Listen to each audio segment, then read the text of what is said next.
Hi, youngsters. Good book for you here called Love and Let Die by John Higgs. It's got a big book.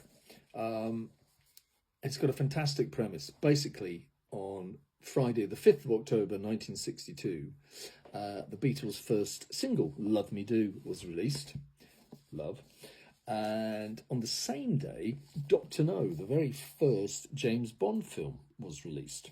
So the title is a mixture of Love Me Do and Live and Let Die, which is a later James Bond film.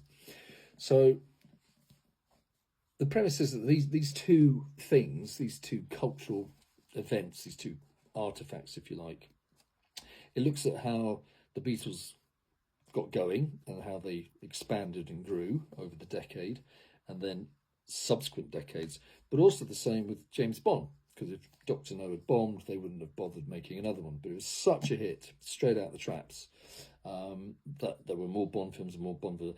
And so James Bond, as a franchise and as a thing, is still around 60 odd years later, as are the Beatles, of course. So it's really good as a Beatles history, a James Bond history, the film industry, the music industry, but also it ties it to us, humans, the audience that have been watching and listening to these things for 60 odd years.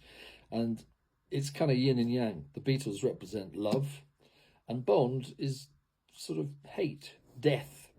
So there's two aspects of the human psyche, and the fact that these two artifacts, Beatles and the Bond, have carried on, and they're the flip side. And also, they're both British.